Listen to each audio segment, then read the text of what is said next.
Assalamualaikum, selamat datang buat teman-teman yang baru saja bergabung. Jangan lupa klik subscribe, agar kalian tidak ketinggalan informasi bansos dari channel ini.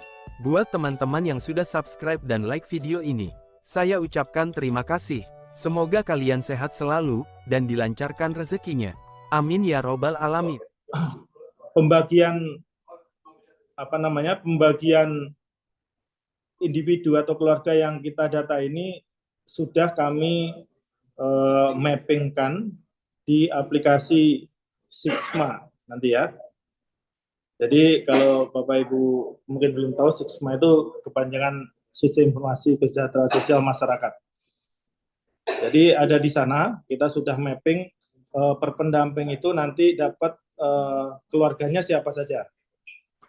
Namun mapping kita kan baru mapping awal, jadi kita lihat lokasi teman-teman pendamping, kemudian lokasi sasarannya, nah di situ kita mappingkan. Namun tidak menutup kemungkinan jika memang ada pembagian lagi atau realokasi, itu bisa dilakukan oleh Korkapnya. Jadi kalau misalnya pendamping A dapat beban 300, pendamping B dapat beban 200, ya nanti bisa direalokasi oleh koordinator kabupaten. Lanjut. Nah, kira-kira variabel DTSN itu cukup lengkap seperti ini ya, Bapak Ibu semuanya.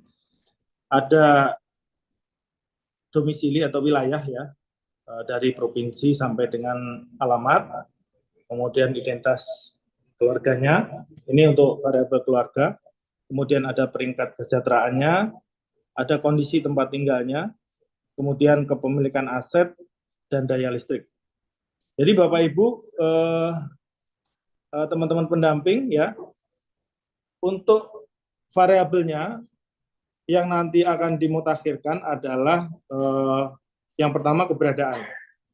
Apakah keluarga tersebut masih ada atau tidak, gitu ya. Nah, ini kami harapkan untuk mengisinya tadi pesan Pak Menteri mengisi dengan sebenar-benarnya.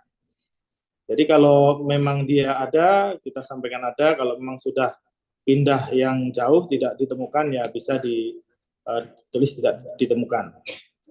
Nah, kemudian tingkat kesejahteraan ini tidak perlu diupdate oleh Bapak Ibu, tidak ditanyakan di kegiatan ground check ini, karena ini peringkat nanti akan diberikan oleh BPS setelah proses ground check kita selesai. Jadi nanti akhir Maret ketika proses ground check-nya selesai, kita akan serahkan kembali data tersebut ke BPS untuk diperingkatkan kesejahteraannya. Sehingga nanti di penyaluran triwulan 2 itu kita sudah mempunyai daftar keluarga dengan tingkat kesejahteraan yang terupdate. Nah, kemudian variabel ketiga ini cukup banyak yang diisi ya, tentang tempat tinggal. Jadi ada mengisi kepemilikan rumah, lantai, kemudian dinding ya, atap, sumber air minum dan lain sebagainya. Ini hampir semuanya diisi. Kemudian kepemilikan aset, ini juga semuanya diisi ya, Bapak Ibu. Kemudian terkait daya listrik itu nanti mengisi ID pelanggan atau nomor meterannya. Lanjut, Mas. Kemudian terkait dengan data berikutnya, di dalam keluarga itu kan ada individu-individu ya, ada anggota keluarganya. Nah, di situ nanti yang Bapak Ibu update ya, teman-teman update. Pertama terkait dengan pekerjaan ya, pekerjaan ini tidak semuanya ditanyakan, hanya beberapa pertanyaan. Kemudian kesehatan ini juga tidak semuanya. Kalau kesehatan ini kita mengambil konsep disabilitas ya, yang akan kita tanyakan. Kemudian pendidikan ini ditanyakan semua. Jadi kurang lebihnya pertanyaannya seperti itu, nanti yang akan ditanyakan teman-teman pendamping ke keluarga atau ke rumah masyarakat. Jadi cukup banyak ya, sekitar 30-40 pertanyaan lah nanti, ditambah dengan foto rumahnya ya Bapak Ibu ya. Lanjut Mas. Nah, berikutnya ini ada sedikit gambaran ya terkait dengan mekanisme usul sanggah yang selama ini kita laksanakan di DTKS ya. Memang secara aplikasi kita akan menggunakan aplikasi yang sama ya, yang aplikasi cek bansos. Nah, ini bedanya Bapak Ibu ya, kalau sebelumnya masyarakat ini bisa mengusulkan untuk dia mendapatkan bantuan apa gitu ya.